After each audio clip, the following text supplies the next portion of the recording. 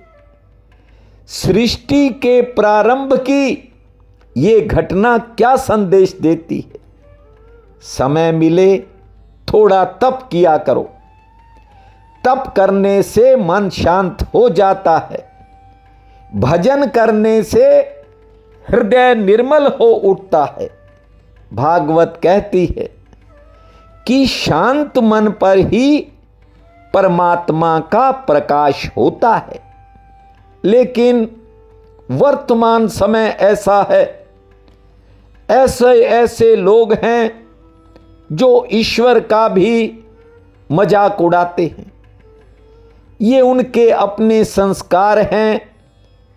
लोग पता नहीं कैसे साहित्य पढ़ते हैं, कैसी फिल्में देखते हैं या कौन सी किताबें पढ़ते हैं।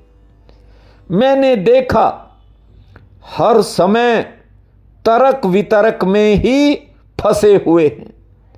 जानते हो, वैसे तो ऐसा हर काल में होता रहा है। हिरण्यकश्यप के राज में इससे भी बुरे हाल थे। ये ऐसा कालखंड था जिसमें तीनों लोकों के निवासी भगवान का नाम तक नहीं ले सकते थे। भजन तो दूर की बात, हर स्थान पर भगवान का मजाक उड़ाया जाता था। देखिए, उनके घर में ही प्रहलाद के रूप में बेटा आया जिसने भक्ति का डंका बजा दिया, ज्ञान की मशाल जला दी। प्रहलाद ने कहा था कि मैं कहता डंके की चोट पर, सुनियो ध्यान से लाला, अपना हरि है 1000 हाथ वाला। प्रहलाद ने ही कहा था कि मुझे कण कण में ईश्वर दिखता है। और लोग कहते हैं कि हम ईश्वर को देखना चाहते हैं। भाई, परमात्मा को देखने का भी तो कोई फार्मूला है। जैसा शास्त्र कहते हैं वैसा करके देखो। एक बार श्रीमद् भागवत कथा सुनो। जब ब्रह्मा जी ने तप किया तो पहले नारायण भगवान हृदय में प्रकट हुए थे। उसके बाद ब्रह्मा जी के आग्रह पर नारायण भगवान उनके सम्मुख आकर खड़े हुए हैं। ब्रह्मा जी ने जब झुककर प्रणाम करने की कोशिश की तो प्रभु ने एक मित्र की तरह ब्रह्मा जी का हाथ पकड़ लिए। ब्रह्मा जी ने पूछा, क्या आदेश है? तब नारायण भगवान ने कहा कि सृष्टि की रचना करो। नारायण भगवान की बात सुनकर ब्रह्मा जी ने कहा, प्रभु मुझे डर लगता है। क्यों? कि कहीं मैं अपनी ही बनाई हुई सृष्टि में कहीं मेरी ममता ना जाग जाए, कहीं जगत में मेरी आसक्ति न हो जाए। क्योंकि ये एक स्वाभाविक बात होती है, आप समझ सकते हो। पैदा करने वाले के मन में कर्ता का भाव आ जाता है। जो बनाता है ना किसी चीज को, उसकी ममता उसमें ऑटोमेटिक चली जाती है। आप सब गृहस्थी हो और ये बात समझते हो कि स्वयं की बनाई चीजों में मोह पैदा हो ही जाता है। नारायण भगवान ने कहा, ब्रह्मा जी, आपको ममता से डर लग रहा है तो पहले आप मेरे से श्रीमद् भागवत कथा सुन लो। ममता कभी तुम्हारे पास नहीं आएगी। देखिए, ये श्रीमद् भागवत कथा जो है, सबसे पहले श्रीमन नारायण ने ब्रह्मा जी को अपने मुख से सुनाई थी। जानते हो, उस समय श्रीमद् भागवत कथा केवल 4 श्लोकों में थी। अब जो आप कथा सुन रहे हो, इसके 18,000 श्लोक हैं। 18,000 श्लोक वाली भागवत तो आप प्रतिदिन सुन ही रहे हो। आज आपको 4 श्लोकों वाली भागवत भी संक्षिप्त में सुना देता हूं। श्री कृष्ण गोविंद हरे मुरारी, हे नाथ नारायण वासुदेवा। श्री कृष्ण गोविंद हरे मुरारी, हे नाथ नारायण वासुदेवा। हे नाथ नारायण वासुदेवा, हे नाथ नारायण वासुदेवा। श्री कृष्ण गोविंद हरे मुरारी, हे नाथ नारायण वासुदेवा।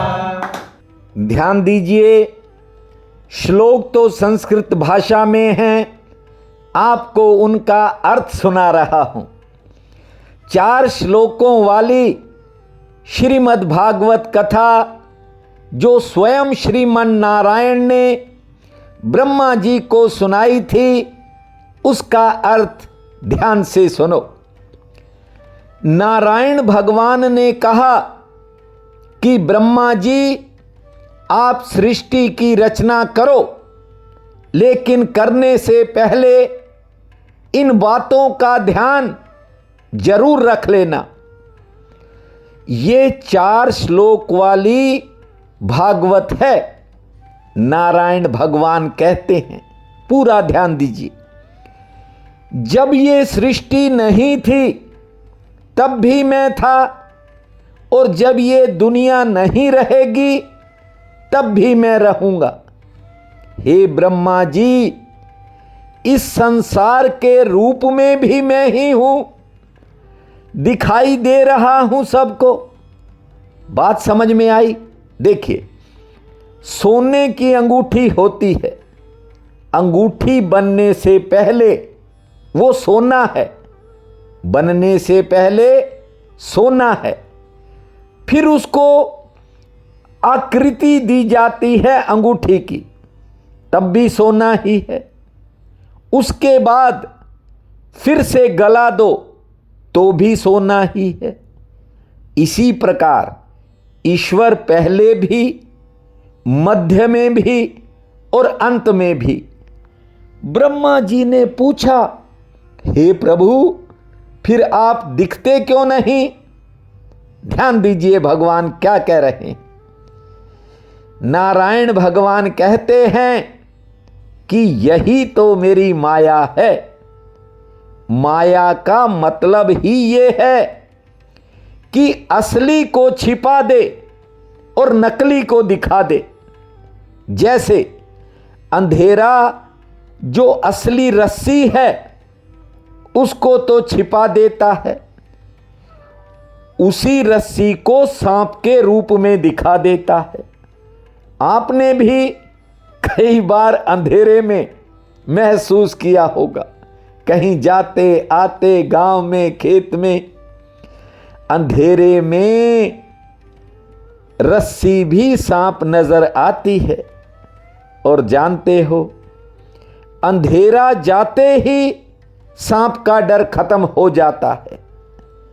उसी प्रकार ये माया बुद्धि पर पर्दा डाल देती है, इसी कारण असली परमात्मा छिप जाता है और ये नकली जगत सबको दिखाई देने लगता है। जैसे हर शरीर के साथ 5 महाभूत जुड़े हैं, पृथ्वी, आकाश, अग्नि, जल और वायु ये हर जीव के साथ जुड़े हैं, उसी प्रकार संसार की प्रत्येक वस्तु के साथ परमात्मा भी जुड़ा हुआ है।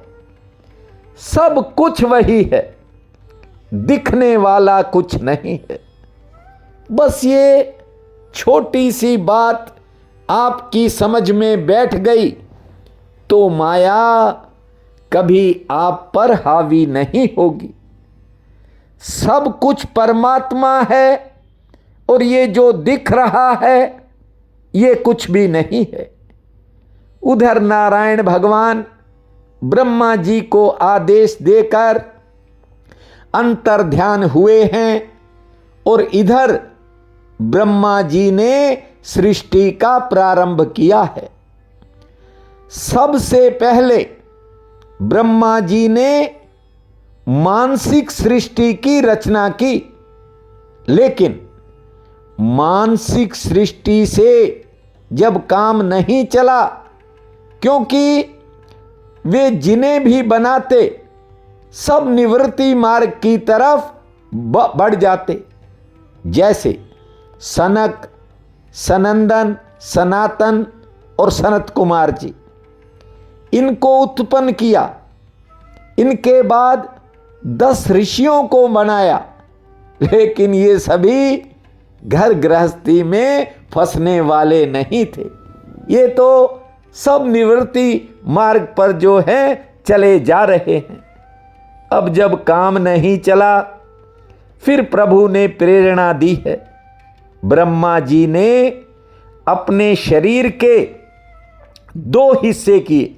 ध्यान से समझिए, ब्रह्मा जी ने अपने शरीर के 2 हिस्से किए हैं, आधा स्त्री का और आधा पुरुष का। दोनों के संयोग से इस मैथुनी सृष्टि की शुरुआत हुई। मैथुनी सृष्टि से सबसे पहले महाराज मनु और शत्रुपा का जन्म हुआ है। जब मनु और शत्रुपा के विवाह का प्रस्ताव आया, देखिए ध्यान से सुनना, ये जहां से सृष्टि प्रारंभ हुई वहां की कथा है। जब विवाह का प्रस्ताव आया उस वक्त ये धरती ही नहीं थी, क्योंकि इस पृथ्वी को तो दैत्य हिरण्याक्ष पाताल में ले गया था। बात सोचने वाली थी कि बिना धरती के सृष्टि में जन्म लेने वाले लोग आखिरकार रहेंगे कहां। ध्यान दीजिए, अब इस बात की चिंता ब्रह्मदेव के मन में पैदा हो गई कि सृष्टि की रचना तो कर दूंगा, लेकिन लोगों को रखेंगे कहां, पृथ्वी ही नहीं है। फिर नारायण भगवान को याद किया है और नारायण भगवान की नासिका से वराह भगवान प्रकट हुए। जब वराह भगवान प्रकट हुए थे, उनका रूप बहुत छोटा था, लेकिन कुछ समय बाद ही वराह भगवान विशाल रूप धारण कर गए और फिर सीधे जल में उतरे हैं, पाताल लोक में पहुंचे हैं और पृथ्वी को उठाकर बाहर ला ही रहे थे कि इसी बीच वरुण देवता के द्वारा हिरण्याक्ष को सूचना दे दी गई कि भगवान पृथ्वी को जल से बाहर ले जा रहे हैं। अचानक हिरण्याक्ष दैत्य आया और उसने भगवान पर आक्रमण कर दिया, लेकिन भगवान तो भगवान हैं। वराह भगवान ने पृथ्वी को अपनी आधार शक्ति पर स्थापित किया और हिरण्याक्ष दैत्य से युद्ध शुरू किया है। बड़ा भयंकर युद्ध हुआ, लेकिन अंततः हिरण्याक्ष राक्षस मारा गया और वराह भगवान ने पृथ्वी को जल के बाहर लाकर स्थापित किया है। आज एक बहन का फोन आया, पूछने लगी कि कृष्ण जन्म किस दिन करोगे। मैंने कहा कि आपने क्या करना है पूछकर। कहने लगी कि मैंने आपको माखन मिश्री का प्रसाद भिजवाना है। मैंने कहा कि मैं रोज कथा सुनाता हूँ, कुछ मेरे लिए भी भेज दे। हंसने लग गई, कहने लगी क्या भेजूं। मैंने कहा बहन जी, मैं तो आपके साथ हंस रहा हूँ।